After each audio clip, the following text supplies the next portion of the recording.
ኬት ሚስጥር ለሚመጡ አጋጣሚዎች መዘጋጀትና እነሱንም መጠቀም ነው።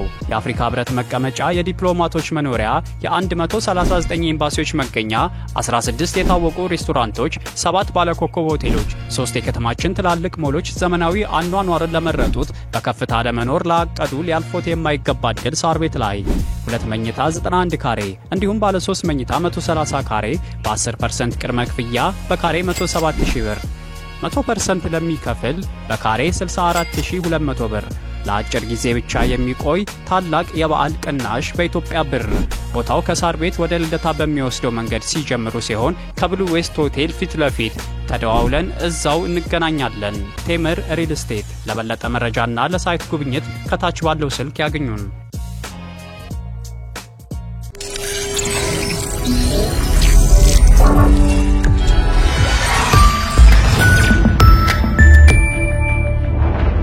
ይህ አዋዜ ሰበር ነው። የዩናይትድ ስቴትስ አሜሪካ 47ኛው ፕሬዝዳንት ዶናልድ ትራምፕ በዛሬው ዕለት ከሳውዲ አረቢያ ጉብኝታቸው ቀጥለው ወደ ኳታር ዶሃ ይበራሉ።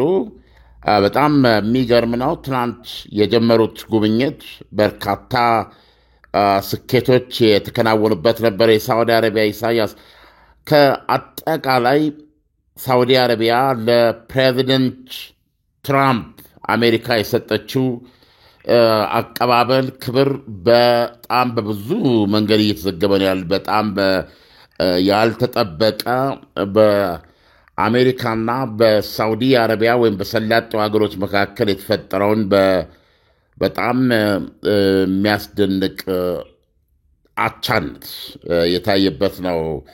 በሚገርም ሁኔታ ፕሬዚደንቱን የተቀበሏቸው አውሮፕላናቸው ገና የሳውዲ አረቢያ ሰማይ ላይ እንደደረሰ 6 የሳውዲ አረቢያ የጦር ጀቶች 3 በአንድ ጎን 3 በሌላ ጎን በመሆን አጅበዋቸው ነው የወረዱት። ይህም ለደህንነታቸው ጥበቃ ሳይሆን ሪሊ ሳውዲ አረቢያ ያላትን ክብር ለመግለጽ ያደረገችው ነው። ኢሳያስ በጣም እርግጠኛ ነኝ አይተዋል ቪዲዮዎቹን። መሬት ኤርፎርስ ዋን መሬት እንደደረሰ ፕሬዚደንቱ ከመውረጃው ጀምረህ እየተረማመዱ ከመሰላሉ ጀምረህ እስከ አየር ማረፊያው ይሄ ማስተናገጃው ድረስ ወደ 80 ሜትር የሚሆን ርቀት ነው። ወርዱ የሰፋ እጅግ የረዘመ ሐምራዊ ምንጣፍ ነው የተነጠፈው። ሐምራዊ ነው እና እንደምሰማው ከሆነ ሳውዲዎች ሐምራዊ ምንጣፍ የሚያነጥፉልህ ሮያል አድርገው ሲቆጥሩ ነው። ይሄ የክት ምንጣፍ ነው። ይሄ ብቻ አይደለም። አንዳንድ ጊዜ ከማንከታተላቸው ልብ የማንላቸው ነገሮች አሉ። ፕሬዚደንቱ አንድ እርምጃ አልተራመዱም። ልክ ደረጃውን ወርደው እንደጨረሱ መሬት ከደረጃው ጀምረ ሐምራዊ ምንጣፍ ነው ብያለሁ። ደረጃውን ጨርሰው መሬት ያለው ምንጣፍ ላይ እንደረገጡ የተቀበላቸው ራሱ አልጋ ወራሹ ነው። በጣም እርግጠኛ ሆኜ እነግራለሁ። ሆኖ አያውቅም። ራሱ የሳውዲ አረቢያ ዲፋክቶ ማለት አባቱ በጣም በእድሜ የገፉ ናቸው። የዛች ሀገር ንጉሥ ናቸው። አብዛኛውን ስልጣን ለዚህ ገና 50 ዓመት ላልሞላው ወጣት አልጋ ወራሽ ሰጥተዋል። ሳውዲ አረቢያ በአጠቃላይ በሱ ራዕይ ውስጥ ናት እና እጅግ እዚህ በመካከለኛው ምስራቅ ውስጥ ሀያል ከሚባሉ መሪዎች ውስጥ ነው እና እዛው ደረጃ ስር ነው የተቀበላቸው። 21 ጊዜ መድፍ ተተኩሷል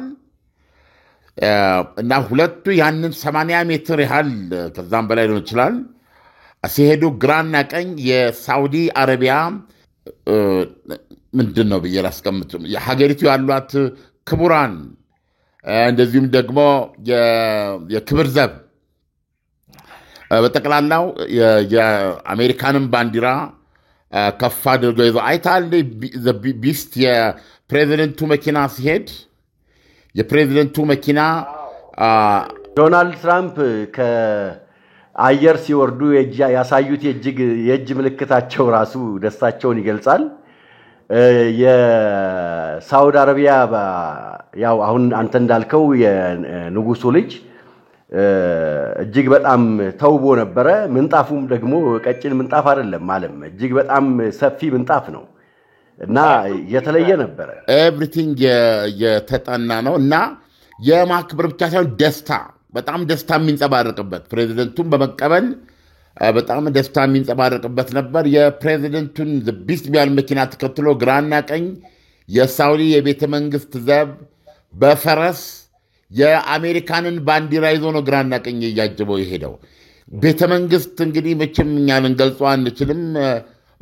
ከዛ ምሳው በኋላም ራቱ አጠቃላይ ሁሉ ነገር ሳውዲ አረቢያ የሰሰተችው ነገር የለም እና እሳቸው የሚያደርጉን ንግግር በመጀመሪያ የኢንቨስትመንት ፎረም ላይ የሁለቱ የኢንቨስትመንት የመዋዕለ ንዋይ መድረክ ላይ ያደረጉን ንግግር ያሉት ምንድነው? አዲስ ትውልድ አመራር ይህንን የሰላጤውን አካባቢ እንደተቆጣጠረው እና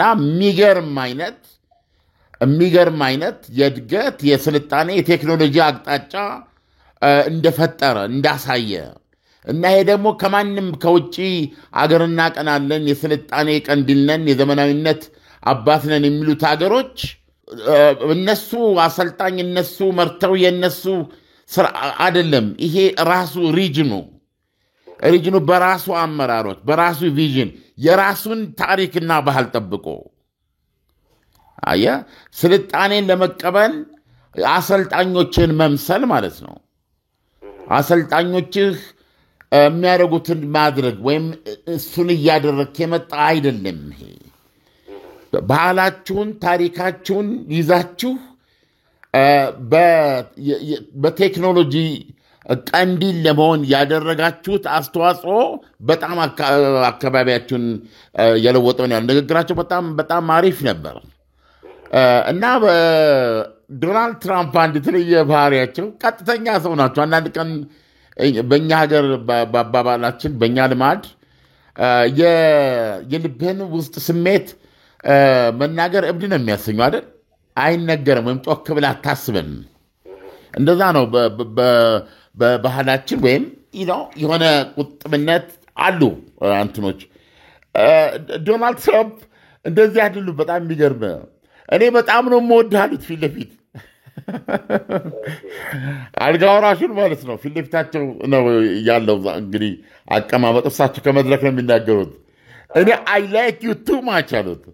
አይ ላይክ ዩ ቱ ማች እንደዚህ በዚህ መጠን ባልወድህ እኔ ብዙ አልቆይም ነበር አሉት እና በጣም ነው ያደነቁት። እና በዚህ ዕድሜ ያከናወንከውን ሳየው በጣም ዋይዝ ሰው ነህ፣ በጣም ብልህ ሰው ነህ ነው ያሉት። እና በጣም ትልቅ ጉብኝት ነበረ። $142 ቢሊዮን የጦር መሳሪያ ስምምነት አድርገዋል። እና ይሄ የስፔስ ቴክኖሎጂንም ይጨምራል። የአየር መከላከያ የመሳሰሉትን ዘመናዊ የመከላከያ መሳሪያዎችን ያጠቃልላል። ወደ 13 የሚደርሱ የአሜሪካ ኩባንያዎች ይህን ነገር የማቅረብ ስራ የሚሰጣቸው ነው። የሚገርምህ $600 ቢሊዮን የመዋለ ንዋይ ስምምነት ተፈራርመዋል። $600 ቢሊዮን አሜሪካ ኢኮኖሚ ውስጥ የሚገባ ነው። 600 ምን ቢሊዮን ነው? ቢሊዮን ዶላር አሜሪካ ኢኮኖሚ ውስጥ የሚገባ ነው። መቼም የገንዘቡን ግዙፍነት ማስረዳት አያስፈልግም። ቅድም እንዳልኩ ይሄ የመከላከያ ስምምነታቸው የተራቀቀ የአየር እና የህዋ አቅሞች የህዋ ቴክኖሎጂ አቅሞች፣ የአየር መከላከያ ሚሳይሎች፣ የአውሮፕላንና የመሳሰሉት የሚሳይል መከላከያዎች፣ የባህር ኃይል፣ የጠረፍ ደህንነት ጥበቃ፣ እንዲሁም ደግሞ የእግረኛ ጦርን ዘመናዊ ማድረግንና የኮሚኒኬሽን ሲስተሞችን ከፍ ማድረግን የሚያጠቃልሉ ናቸው። እንደዚሁም ደግሞ የሳውዲ አረቢያን ጦር ሰራዊት ብቃት የውጊያ አቅም ይበልጥ ለማጠናከር በሰፊ ስልጠና መስጠትንም ያካትታል። እንደዚሁም ሳውዲ አረቢያ በነገራችን ላይ እንግዲህ ትልቋ የአሜሪካ የጦር መሳሪያ ገዢ ነች። እንዲሁም እንግዲህ ዝርዝሮች አሉት። በጣም በሁለንተናዊ የሆነ ትስስር ነው ያለው። በነገራችን ላይ በራሷ በሳውዲ አረቢያ ውስጥ ከሚከናወኑ መዋለ ንዋዮች ሳውዲ አረቢያ ውስጥ እንደዚሁም ደግሞ የተለያዩ የውጭ ኩባንያዎች ከፍተኛ መጠን ያለው መዋለ ንዋይ ያፈሳሉ። ሳውዲ አረቢያ ውስጥ ለንግድ የተመቸ ሀገር ነው። ይገርምሃል 1/4ኛውን አሜሪካኖች ናቸው እና ስታየው የጋራ ነው የጋራ መበልጸግ ልትለው ትችላለህ። በሰፊው ይሳተፋሉ አሜሪካኖች ሳውዲ አረቢያ ውስጥ። ሌላው ይሄ የ$600 ቢሊዮን የመዋለ ንዋይ ስምምነታቸው በተጨማሪነት ወደ 1 ትሪሊዮን የሚደርስ ነው። ፕሬዚደንቱ በሳውዲ አረቢያ ቆይታቸው እንግዲህ እነዚህ ሁለቱን ፈርመዋል። በሀገሮቹ መካከል በተለይ በዋነኛነት ስትራቴጂክ ሽርክና ተፈርመዋል። ውስጡ ብዙ ዝርዝር ያለው ነው። በተጨማሪም የሶሪያው መሪ አልሻራ በሳውዲ አረቢያ በዚህ ጉብኝታቸው ተገኝቷል እና በጣም የሚገርምህ የአሜሪካ ሶሪያ ላይ ጥላ የነበረችውን ማዕቀብ ማንሳቷን አስታውቀዋል። ይሄ በጣም ትልቅ ዜና ነው ለሶሪያውያን። እውነቱን ለመናገር ማናችንም ለሶሪያውያን ሰላም እንመኛለን። ወደ ውስጥ ገብተህ ስታነብ ያ ህዝብ በሚያስከፋ ጦርነት ውስጥ የእርስ በርስ ጦርነት የቆየ ህዝብ ነው እና ብዙዎች ለምሳሌ ከየዓለም ክፍሉ ምቾታቸውን እየተዉ ማለት ነው ታላላቅ በተለያየ ሙያ ላይ የነበሩ በስደትም ቢሆን የጤና ባለሙያዎች፣ ዶክተሮች አገራችንን እናገለግላለን ብለው ይገርማል መጥተዋል፣ እየተመለሱ ነው። ስለዚህ በመካከሉ የተካሄዱ የተለያዩ ግጭቶች አሉ። እነዚህ ግጭቶች በእውነት ተቋርጠው ግጭቶች በማይነሱበት ሁኔታ ያች ሀገር በተረጋጋ ሰላም ውስጥ በእድገትና በብልጽግና ውስጥ ብትሄድ የማናችንን ፍላጎት በጣም ጦርነት የጎዳው ህዝብ ነው። ስለዚህ ይሄ ትልቅ እርምጃ ነው። ንግግሮቻቸው በአብዛኛው በከፍተኛ ጭብጨባ እየታገዙ ነበሩ። በብዙ መልኩ ስታየው የሳውዲ አረቢያ ቆይታቸው በአንዳንድ ጊዜ ብዙዎች የሚገልጹት ከፍተኛ ግምት ነው የሚሰጡት ለሰላጤው አገሮች እና ስማቸውን እያንዳንዳቸውን ጠርተዋል። በዶሃ፣ ሪያድ፣ አቡዳቢ እነዚህ እንዲሁም ደግሞ መስካት የኦማን ዋና ከተማ ነች። በእነዚህ ሀገሮች አካባቢ የምታየው ሀብትና አሁን በተለይ የቴክኖሎጂ ባለቤት ለመሆን የሚያደርጉት ጥረት በጣም የሚያስቀና ነው። ገንዘብ ብቻ ሳይሆን በገንዘባቸው ሀገራቸውን እና የህዝባቸውን እንዲሁም ደግሞ የተጽዕኖ አድማሳቸውን እያሰፉ የሚሄዱበት አቅጣጫ በተለይ ሰፊ ራሳቸውን የኢንቨስትመንት መዳረሻ በማድረግ የዓለም ህዝብ የሚስተናገድበት አገር እኮ እያደረጉት ነው። አሁን የነ ዱባይ እኮ ታሪክ ይሄ ነው። የነ ዶሃ ታሪክ ይሄ ነው እና ሁሉን ነገር አሰባጥረው መያዝ የቻሉበት ሁኔታ እንደምታየው የዓለማችን ድህረ ሀያል ሀገር ትናንት ሳውዲ አረቢያ ላይ በነበረ ሁኔታ ፍጹም እኩልነት የታየበት ነው የሚለው It's not like አንድ ነገ እንዲያደርግልናል ወደዚህ ያደርሰን ይችላል ብለህ ዝቅ ባለ መልኩ አንድ ካንተ በላይ የሆነ አካል የምትቀበልበት መድረክ አልነበረም። ምክንያቱም የራሳቸውን የእድገት አቅጣጫ የተለሙ የበለጸጉ ሀገሮች ናቸው እነዚህ። አሁን ሳውዲ አረቢያ የምትፈልገው ከአሜሪካ በዋነኛነት ሴኩሪቲ ሲሉ ነው ያስቀመጡት። ያንን ደህንነት ያንን አስተማማኝ ደህንነት ለመስጠት ግን አሜሪካ ከማንም በላይ ነች። አየህ እና ይሄ ከዛ ውጭ ግን በኩልነት መንፈስ እና በውስጡ ጆይ ደስታ ያለው አቀባበል ነበረ የነበረው። በእውነት ዝም ብለን እንደ ሰው ስታየው ዶናልድ ትራምፕ በብዙ መልኩ አካባቢው ላይ ከፍተኛ አሻራ የተወ ጉብኝት ነው እያደረጉ ያሉት። አንድ ያነሱት ጉዳይ ዋናው እንግዲህ ራሳቸው ዶናልድ ትራምፕ ያራመዱትና ከግብ እንዲደርስላቸው የሚፈልጉት ነገር አብርሃም አኮርድስ የሚባለው ነው። አብርሃም አኮርድስ ዓላማው በእስራኤልና በሳዑዲ አረቢያ መካከል ዲፕሎማሲያዊ ግንኙነት መፍጠር ነው።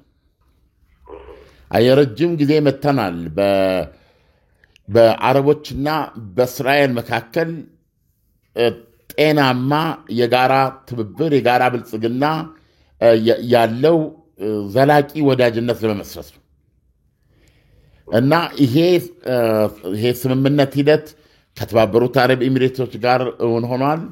አይ ቲንክ ከኦማን ጋር እውን ሆኗል፣ ከሞሮኮ እንደዚሁም ሱዳን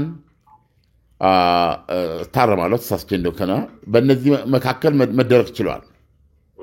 ዋናዋ መካከለኛው ምስራቅ ውስጥ ግን አልቲሜት ግቡ በሳውዲ አረቢያና በእስራኤል መካከል ይህን ኖርማል የሆነ ዲፕሎማቲክ ግንኙነት በሁለቱ ርዕሰ ከተሞች ላይ መመስረት ነው። በሁለቱ ግንኙነቶች ላይ በሁለቱ መካከል ሽርክና ጉርብትና መመስረት ነው። ይሄ እሳቸው በ2017 ወደ ስልጣን ከመጡ በኋላ ያወጡት እቅድ ነው። አሁን በጋዛው ጦርነት የተነሳ ሳውዲ አረቢያ እንደ ቀድሞ ሁኔታ ያስቀመጠችው ነገር አለ። በጦርነቱ ኦክቶበር 7 የተነሳው ጦርነት ምክንያት ማለት ነው። ስለዚህ ዶናልድ ትራምፕ ምንድነው ያሉት? እንደሳቸው ፍላጎት ቢሆን ኖሮ ይሄን እውን ሲሆን ማየት ፈልጉ ነበር፣ ግን ተስፋ አለኝ በራሳችሁ ጊዜ እንደምታደርጉት ይሄን ብለዋል። ይሄንን ሳውዲ አረቢያ በራስሽ ጊዜ እንደምታደርጊው ተስፋ አለኝ ብለዋል እና በስልጣን ዘመናቸው ያከናወኑት ትልቁ የዲፕሎማሲ ስራ ይሆናል ማለት ነው።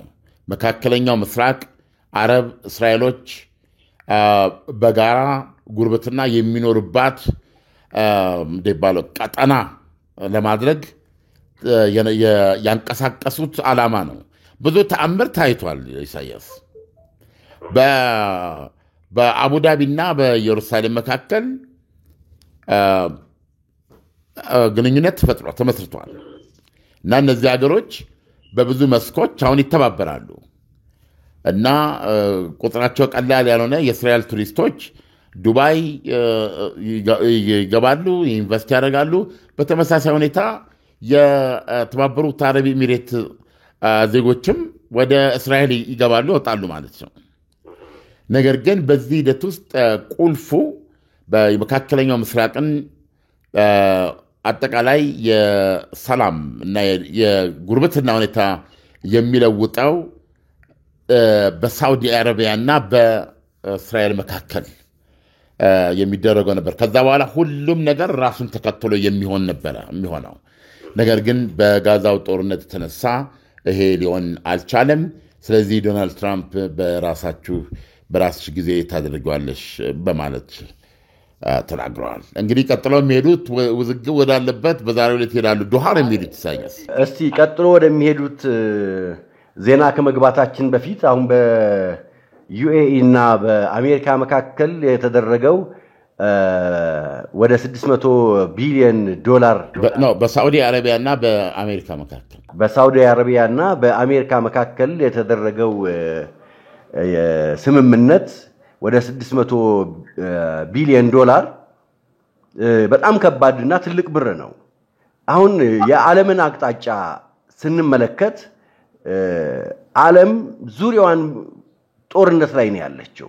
ለምሳሌ ያክል መጥቀስ እንኳን አያስፈልግም። ያው አየር ላይ ያለው ዜና በሙሉ የጦርነት ዜና ስለሆነ ማለት ነው። እና ዓለም አሁን ከዚህ ከሳውዲ አረቢያው ስናይ ዓለም በምን ላይ ነው ያለው? ለውጊያ ዝግጅት እያደረገ አይመስልም ወይ? የህንድና የፓኪስታን አሁን እናንተ ስናወራ በተኩስ አቁም ተገጥቷል።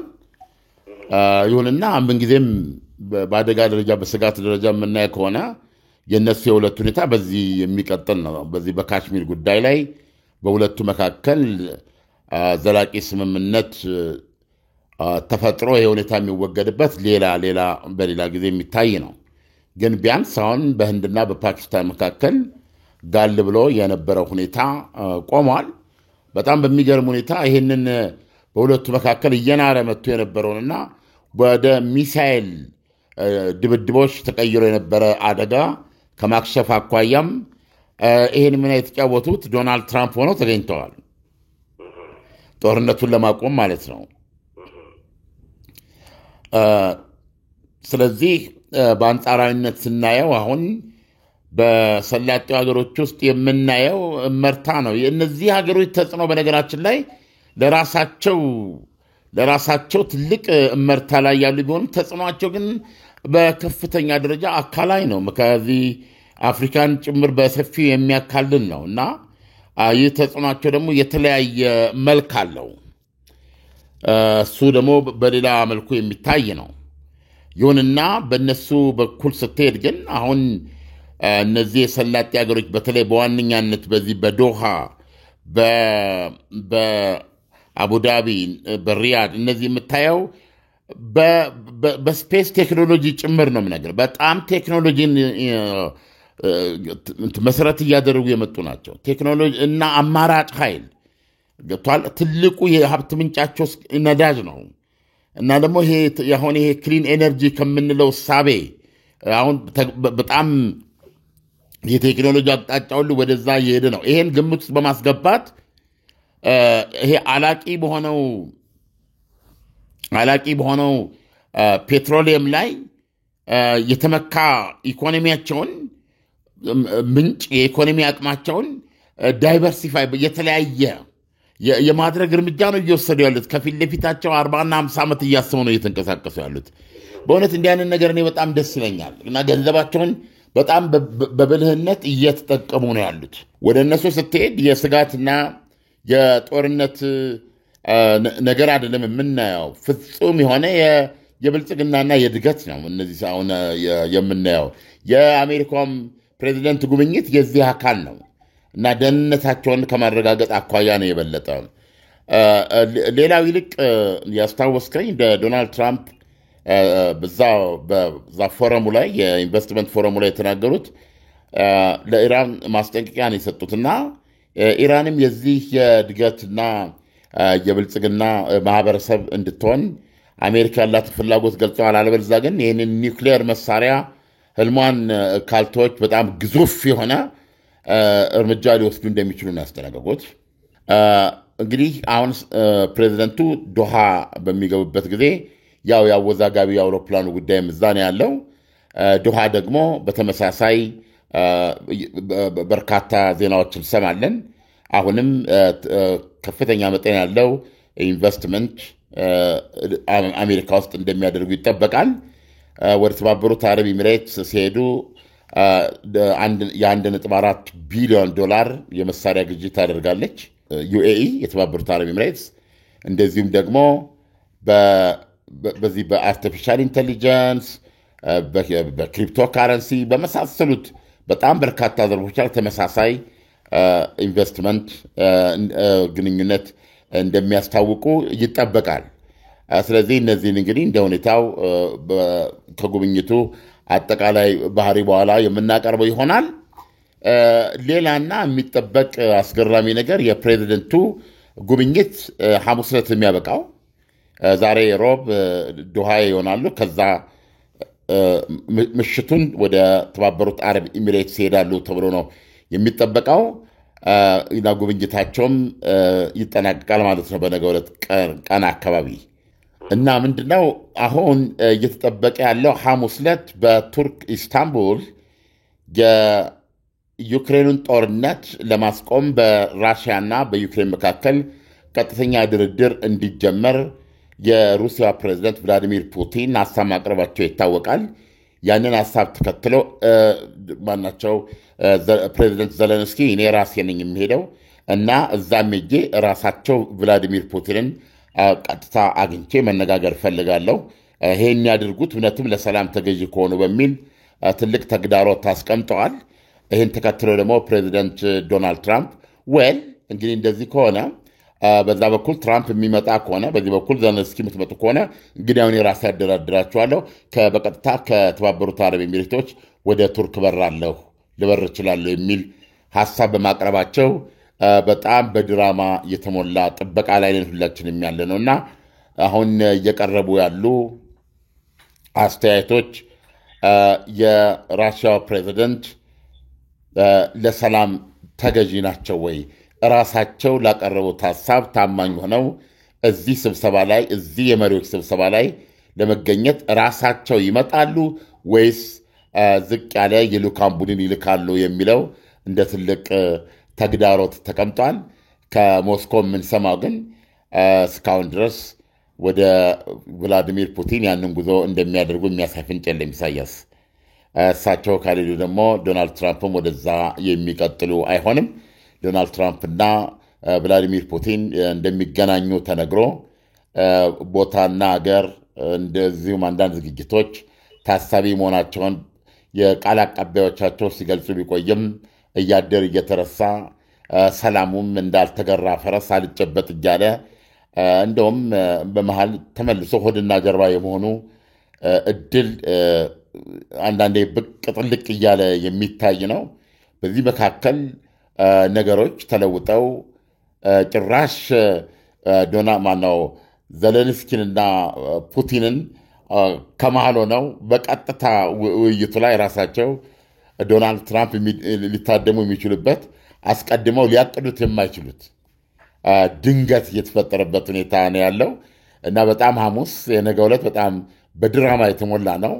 የቱርኩ ፕሬዚዳንት ኤርዶጋን ትንፋሻቸውን ውጠው እየጠበቁ ነው የሚገኙት። በጣም እርግጠኛ ነኝ በዲፕሎማቲክ ቻናሎቻቸው ሞስኮን ግድ የለም እንደው በእኔ ውንቦ ይምጡ፣ ይሄን ነገር አንድ ነገር ማድረግ እንችላለን፣ እናንተ በዋና ደረጃ ካወራችሁ፣ እናንተ በዚህ ስብሰባ ላይ ተኩስ ይቁም ካላችሁ ይቆማል።